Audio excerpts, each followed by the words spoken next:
Mateus 19, versículo 16 em diante.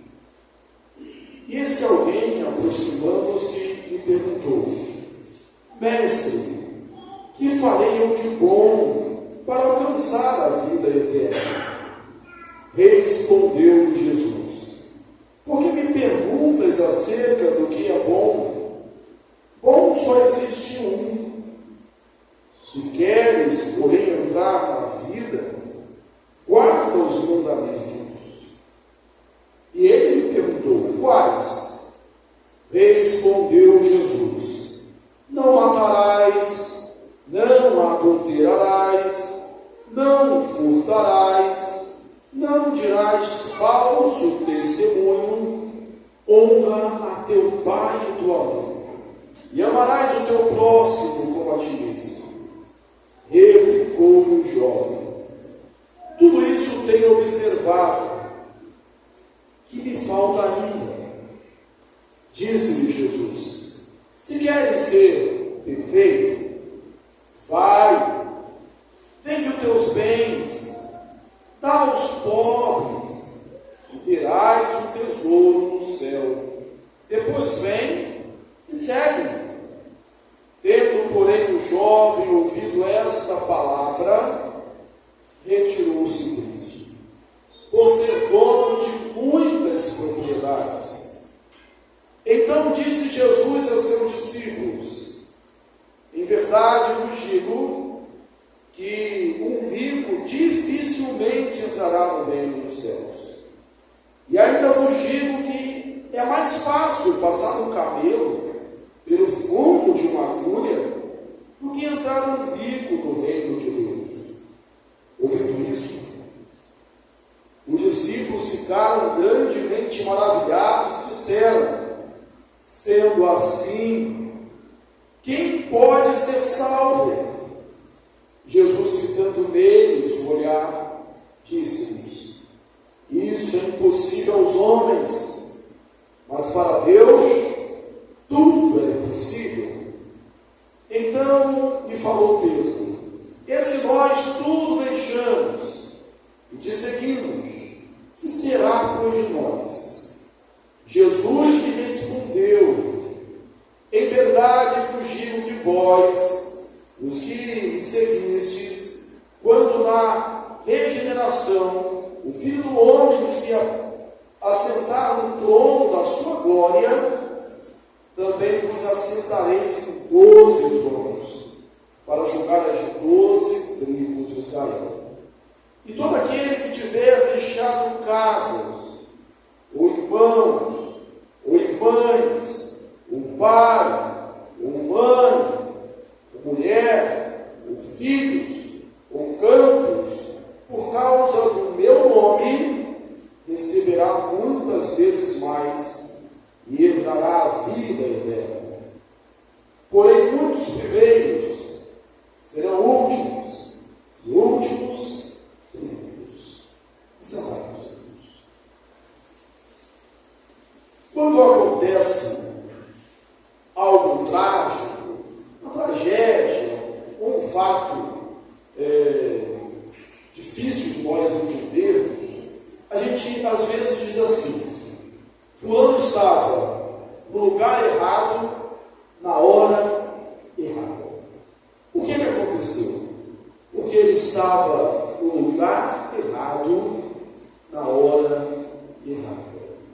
O jovem, que é o personagem principal desse texto que nós estamos lendo, ele estava no lugar certo, na hora certa, com a pessoa certa. Ele fez a pergunta certa e ainda assim fez a escolha errada.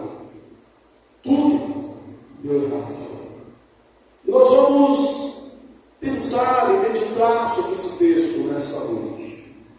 O capítulo 19, esse discurso de Jesus, ele começa com Jesus falando a respeito do casamento, a respeito do divórcio. Prossegue falando sobre as crianças e termina aqui falando sobre a relação com o dinheiro, com os bens. E em todos os evangelhos sinóticos, Mateus, Marcos e Lucas, a ordem é a mesma. Saber o casamento, os filhos e as finanças, coisas que mexem, que fazem mover cada um de nós e também o mundo. A maneira como lidamos com essas questões faz um diferencial tremendo na nossa vida. Esse jovem, quando Jesus estava ali caminhando pela Pérea, ele se aproxima de Jesus. Como é o nosso costume, apesar de termos lido o texto de Mateus, nós vamos usar todos os 3 evangelhos. Então, algumas coisas que não estão aqui, estão nos outros evangelhos. E aí a gente pode, já de antemão, dizer, olha, cada um evangelista narrou o mesmo fato, a mesma história, de acordo com a sua visão, de acordo com a sua ótica. Por isso, sinótico. Não é exatamente igual, mas a essência é a mesma. O Evangelho de Marcos diz algo interessante, diz que ele correu. Esse jovem correu. A saber, ele tinha pressa. Ele tinha pressa de falar com Jesus. Ele tinha pressa de encontrar o Mestre. Ele tinha pressa de obter uma resposta para uma pergunta que angustiava a sua alma, que inquietava o seu ser. Ele teve pressa. Isso é um excelente sinal. Na verdade, a gente vai elencar aqui várias virtudes desse jovem, várias qualidades desse jovem, que um subtítulo da Bíblia fala do jovem, esse é o jovem rico, mas alguns dizem um jovem de grande valor, um jovem valoroso. Ele correu. Os nobres, os ricos, os idosos, as pessoas importantes, naquela época, não corriam. Correr era um ato de vergonha, mas esse jovem correu, porque a pergunta que inquietava o seu coração era grande demais para esse ponto. E que grandeza nisso, irmãos, especialmente em dias como hoje, que nós vivemos uma época de postergação, de deixar para depois. Amanhã eu faço, amanhã eu não vou, amanhã eu resolvo isso, e tudo fica para amanhã. Se não for agora, então quando? Hoje é a oportunidade que nós temos. Esse jovem, ele correu e foi até Jesus. Que diferença de algumas posturas hoje. E olha que ele era jovem. Quantas e quantas vezes, tristemente, nós ouvimos de jovens a seguinte declaração: quando eu ficar mais velho, eu aceito Jesus. Ou aqueles que já são crentes: quando eu ficar mais velho, eu tiver já conquistado os meus sonhos, criado os meus filhos, me aposentado, eu sigo a Jesus. Esse jovem, ele correu. Isso é um bom exemplo. Isso foi algo bom. A outra virtude que ele tem, a outra dádiva que ele possui, é a própria juventude. A juventude é linda. A juventude é bela. Onde nós temos o maior vigor das nossas forças. O apóstolo João, mesmo que foi jovem, nos escreveu correções fortes e tem vencido o maligno. Todos nós, quando nós vamos ficando mais maduros, vamos ficando mais velhos, a gente consegue entender melhor quão grande, quão bela é essa fase da mocidade, quando a gente tem todo o vigor e toda a saúde.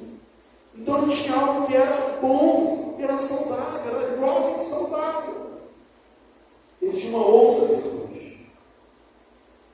Algo bom, algo positivo a favor dele. Ele era rico. Apesar de jovem, ele já era rico. Ele era, segundo outro evangelho, riquíssimo. Na sequência do texto, a gente vai ver que ele possuía muitas propriedades. Você consegue ir ajuntando aí as coisas boas que esse homem tinha? Mas sem mais, ele era um homem virtuoso. Ele era alguém de muita qualidade. Porque ele disse que ele observava os mandamentos desde a sua mocidade. Ele era um cumpridor da lei. Era alguém que fazia o que era bom, o que era reto. Mas sabe de uma coisa? Todas essas coisas boas, nem a riqueza, nem a juventude, nem a nobreza. O texto do Evangelho de Lucas vai dizer que ele era uma pessoa importante, possivelmente um nobre, possivelmente um mestre, um príncipe da sinagoga, mas nada disso preenchia o anseio da sua alma, o vazio do seu ser. Nem a juventude e tantos idosos anseiam aquele impossível. Se eu pudesse voltar atrás, mas não tem como. Nem a riqueza que todos, para ser mais suave, vou dizer que tantos, mas parece que na verdade, quando a gente conversa, todos, nem todos são ricos, mas todo mundo gostaria de ter pelo menos um pouquinho mais de dinheiro. Mas isso não resolvia o problema daquele jovem. Eu quero dizer que também não vai resolver o seu, apesar de ser coisas boas. Enquanto você ficar pensando, se eu tivesse mais saúde, não resolveria o seu problema. Se eu tivesse mais dinheiro, se eu tivesse um melhor emprego, se eu tivesse mais tempo, se eu fosse uma pessoa mais importante. Porque apesar dessas coisas serem boas em si, ela não sacia a sede que nós temos na vida. Hoje pela manhã, nós falamos de dois textos, de duas passagens da Bíblia, que falam desse descedentar da alma, desse anseio do ser humano. Aqui no templo, na escola dominical, nós falamos que Jesus é o pão vivo que desceu do céu, e que só Ele alimenta o coração humano, só Ele sacia a alma. Depois nós fomos para fora da igreja, e do evangelismo, falamos sobre João, no capítulo 4, da mulher samaritana que se encontra com Jesus. Só Jesus mata a sede da alma. Só Jesus dá aquela água que quem dela beber não mais vai ter sede, mas ela vai jorrar e vai ser uma fonte a jorrar para a vida e vida eterna. Então a primeira lição que nós temos é que essas coisas boas em si não preencheram o coração daquele jovem e também não preencheram o seu. Só Jesus preenche o nosso coração. Agostinho, ele disse certa vez que há no coração do homem um vazio tão grande quanto o infinito, um buraco tão grande quanto o infinito, e nada que seja menor do que isso pode preencher esse vazio. A saber, só Deus pode preencher esse vazio. Vamos aqui, versículo a versículo. Respondeu-lhe Jesus: por que perguntas acerca do que é bom? Bom, só existe um. Se queres, porém, entrar na vida, guarda os mandamentos. Outro evangelista fala que esse jovem chegou diante de Jesus e disse: bom mestre, o que farei para herdar a vida eterna? Olha que ele é polido, ele é educado, ele é sincero. Nós vimos aqui de uma sequência de texto, nós estamos examinando o Evangelho de Mateus, capítulo a capítulo, que tantos Muitos se aproximaram de Jesus, querendo provar a Jesus, querendo experimentar Jesus, querendo colocar uma armadilha, querendo pegar Jesus em palavras para deixá-lo em situação difícil. Mas esse jovem vem com uma pergunta oportuna, certa, correta, essencial, aquela maior pergunta do ser humano: que eu vou fazer para herdar a vida eterna? E ele trata Jesus com cordialidade. Bom mestre. Outra pessoa que faz isso nos evangelhos, é Nicodemos, que apesar de ser mestre em Israel, ele procura Jesus e diz: sabemos que tu és mestre, eu sei que tu és mestre vindo da parte de Deus. Há uma polidez, há uma educação nele. E a Jesus diz, um dos evangelistas, bom só um que é Deus. Jesus era Deus, mas dessa forma humana, ele tributa a glória a Deus Pai, e já nos ensina uma outra verdade. Irmãos, conforme o princípio da reforma protestante, só deu glória. Glórias só a Deus. Glórias a máxima. E quando recebermos algum tipo de louvor, devemos transferi-lo para Deus. Como é só Deus. Agora tem um detalhe aqui no texto. Ele pergunta sobre a vida eterna. E Jesus, como responde, ele responde como? Se queres entrar na vida. Por que será que Jesus omitiu? Jesus não falou a forma completa da vida eterna. Sabe por quê, irmãos? Porque a única vida que importa, porque a única vida verdadeira, porque a única vida que vale a pena é a vida eterna. Essa é a vida verdadeira. Por isso queres entrar na vida.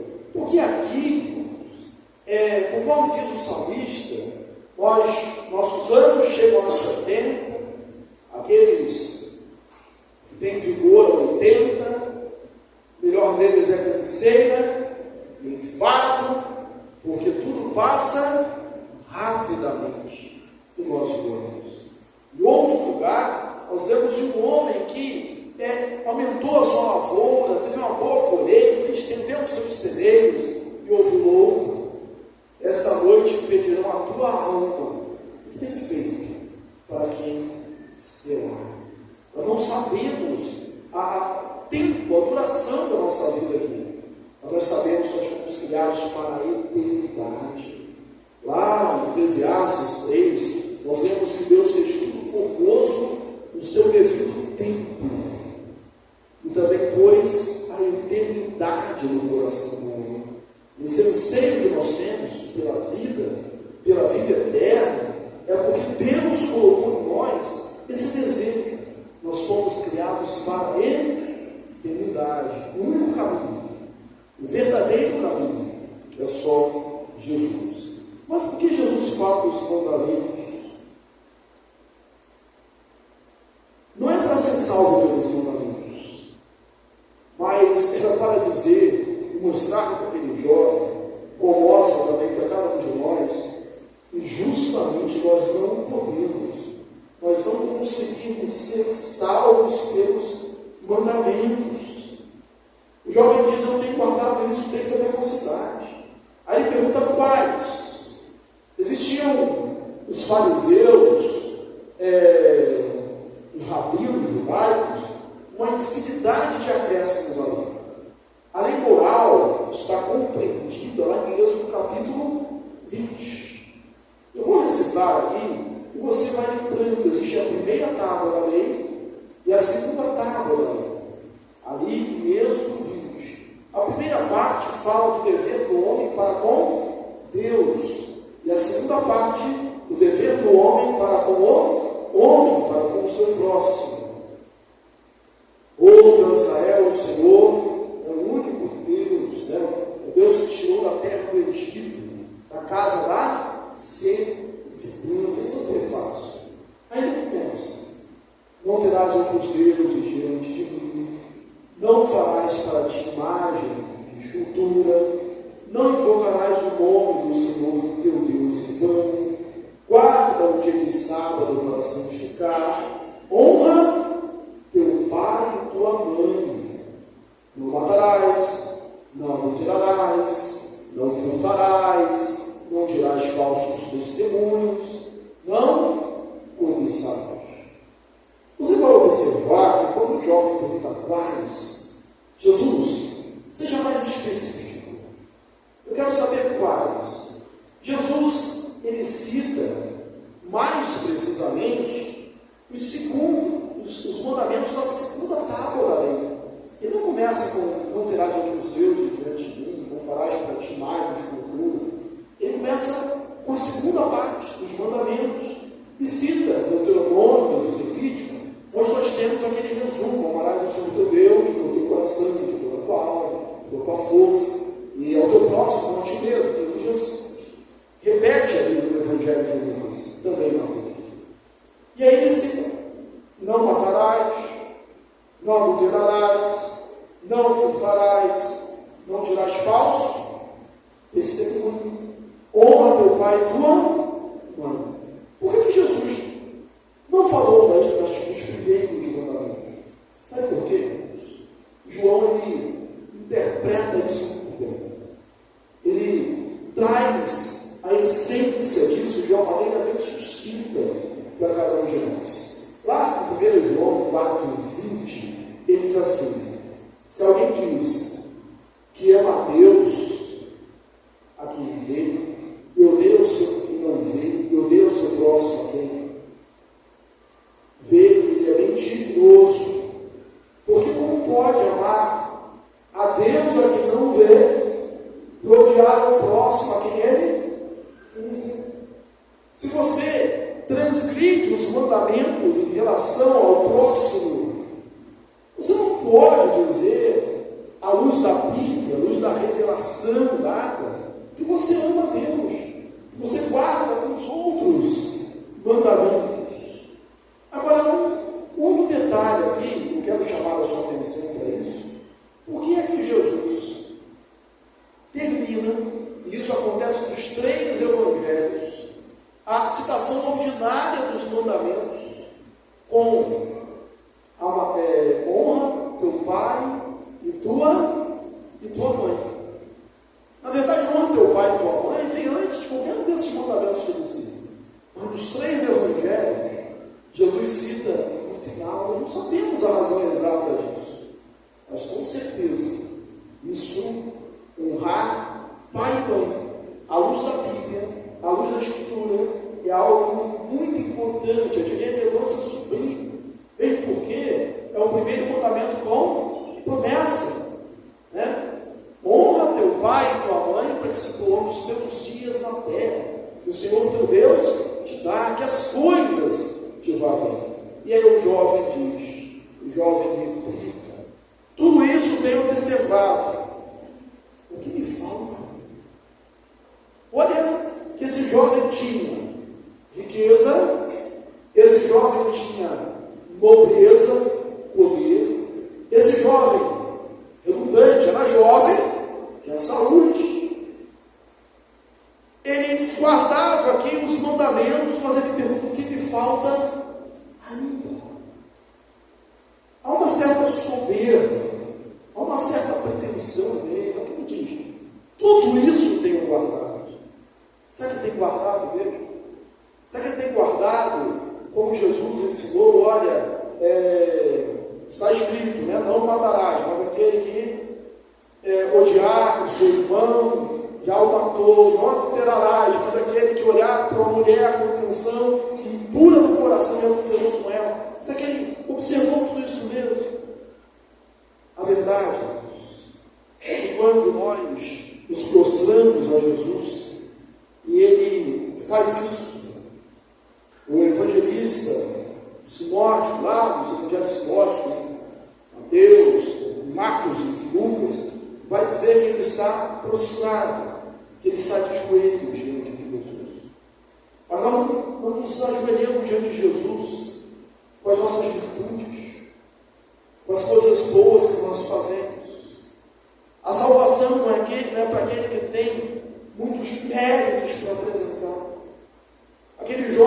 certamente, como todo o pensamento ordinário do judaísmo, como muitas pessoas pensam ainda hoje, como a maioria das religiões, excluindo o cristianismo, prega, pensava que podia ser salvo por fazer algumas coisas, por fazer boas obras, por cumprir alguns ritos, por pagar algumas penitências, por fazer algumas promessas. E ele se apresenta diante de Deus com essas coisas boas que eles têm. Mas a forma correta de nos apresentarmos diante de Deus é batendo no peito como publicano, dizendo: Senhor, tem misericórdia de mim que sou pecador. É se esvaziar de si mesmo, é reconhecer que é o miserável que precisa de Deus e que só Deus pode resolver o seu problema. Não é o que eu faço, não é o que eu opero. Ele está querendo fazer alguma coisa e nós não conseguimos fazer nada para comprar. O favor de Deus é graça, e graça é favor imerecido. Isaías chama os nossos atos de justiça de trapos de imundície. Esse jovem chega com suas virtudes. E aqui nós temos uma aplicação, irmãos, para os nossos dias. Quantas e quantas pessoas se apresentam assim também? Eu não roubo, eu não adultero, eu não mato, eu cumpro ali as minhas obrigações, e bate no peito: eu sou um bom homem. E nós não discordamos disso, você realmente é um bom homem. Mas vai continuar faltando alguma coisa, vai continuar faltando algo, vai continuar com um vazio no coração, porque apesar de um cristão ter que ser moral, e não existe um crente que não seja moral, um crente imoral é uma aberração. Apenas a moralidade não torna ninguém crente, não torna ninguém cristão, não torna ninguém salvo. O evangelista vai dizer que Jesus fitou aquele homem e o amou. Aquele jovem foi amado por Jesus. Jesus olhou aquele jovem prostrado, reverentemente ajoelhado, aquele jovem cheio de virtudes, aquele jovem com a pergunta certa. Era a pergunta que inquieta a nossa alma: o que eu vou fazer para ser salvo? E Jesus o amou. Jesus viu a sua aflição, Jesus viu a sua angústia.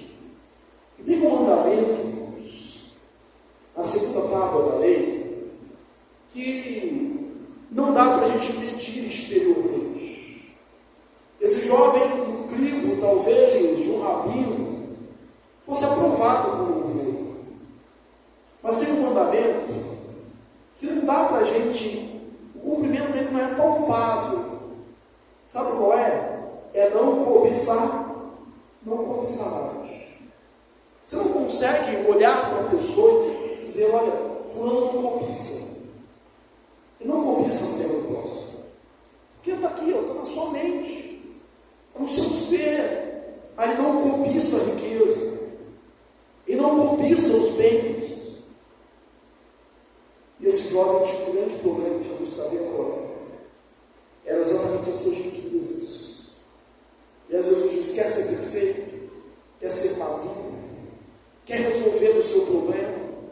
Quer acabar com essa angústia que está aí afligindo o seu coração?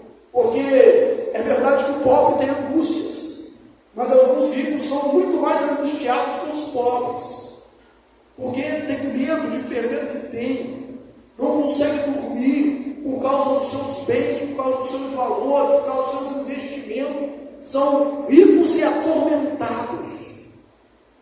Você sabe que a Bíblia diz, e a Bíblia ensina, que não é a riqueza que é o problema. A riqueza nunca foi problema, e nem a pobreza a virtude. Ninguém entra no céu por ser pobre. O problema é o amor às riquezas. E Jesus havia ensinado que a riqueza tem tanto poder, o amor ao dinheiro é algo tão poderoso, que nasceu um sentimento. Jesus chama de um Deus Mamon e diz: olha, você não pode servir ao mesmo tempo a dois senhores. Você não pode servir a Deus e às riquezas.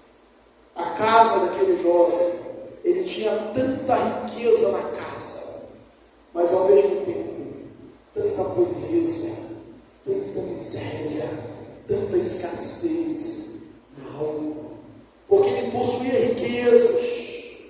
Isso não era problema. O problema é que as riquezas também possuíam. A riqueza era sua dona, e a riqueza dava esse pesar na sua alma.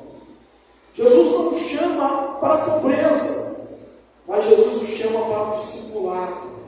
Jesus nos chama para seguir. Vai, vende os seus bens, dá aos pobres, depois vem e segue-me, segue-me, segue-me, seja comigo, e terás um tesouro no reino dos céus. Se você estiver próximo, junto de Jesus nessa vida, você vai estar junto dele na eternidade. Se você o confessar diante dos homens, ele irá confessar diante de Deus, diante do Pai. Eu quero destacar também que só teve dois personagens da Bíblia que Deus, que Jesus, pede algum sacrifício. No Antigo Testamento é Abraão. Deus pede para que ele dê o seu próprio filho, Isaac. E aqui é o jovem rico, que ele pede para que ele venda tudo que tem. O sacrifício de Abraão com certeza era maior, ele foi fiel, porque ele vivia pela fé. Ele via o invisível. Ele cria que Deus podia restaurar, e até trazer dos mortos. Nós sabemos desse fecho, do cordeiro que Deus proveu para o sacrifício. Bem, o jovem, ele não vivia pela fé, ele vivia pelo que ele via, ele vivia pelo que ele tocava, ele vivia pelo que ele tinha. Ainda esse jovem, Jesus não manda ninguém do Novo Testamento vender a Bíblia. Existiam alguns ricos no Novo Testamento. Por exemplo, José de Arimateia, que era um discípulo fiel, cuidadoso, zeloso, e que cedeu o seu sepulcro lá para o sepultamento de Jesus. Existe muita gente rica e com bens, mas o seu coração não está nas riquezas. Disse o Senhor Jesus: buscai, pois, em primeiro lugar o reino de Deus e a sua justiça, e as demais coisas vos serão acrescentadas. Esse jovem viu isso, e ele saiu dali triste, retirou-se cabisbaixo, retirou-se ali angustiado, foi-se destruído, porque ele possuía muitas riquezas. Irmãos, esse é o único caso de alguém que vai a Jesus e sai pior do que chegou. As pessoas iam a Jesus e eram curados, traziam endemoniados e eram libertos. As angústias na alma foram resolvidas, mas o Senhor, por causa da dureza do coração, pelo menos aqui, a gente não sabe depois o que aconteceu comigo. O Evangelho não diz, mas aqui nós podemos dizer que ele saiu pior do que ele entrou. E aí Jesus, ele continua, agora explicando para os seus discípulos, voltando para os seus discípulos, diz: então diz, em verdade eu digo que é mais fácil um rico. Digo que um rico dificilmente entrará no reino dos céus. E ainda vos digo que é mais fácil passar um camelo pelo fundo de uma agulha do que entrar um rico no reino de Deus. Outro evangelho diz que aquele que tem amor à riqueza. Existem algumas interpretações que dizem assim: olha, o fundo da agulha, que Jesus está dizendo aqui, o fundo da agulha, era um buraco na muralha, que dava para passar, um camelo passar. Só que ele tinha que se desvencilhar de toda a carga e se ajoelhar para passar. Aí ele passava. Existe outra da costura, que esse camelo seria uma dobra, um nó, alguma coisa na linha, e aí não dava para passar. E existe algo até em relação à navegação, eu não me lembro agora. Mas todas essas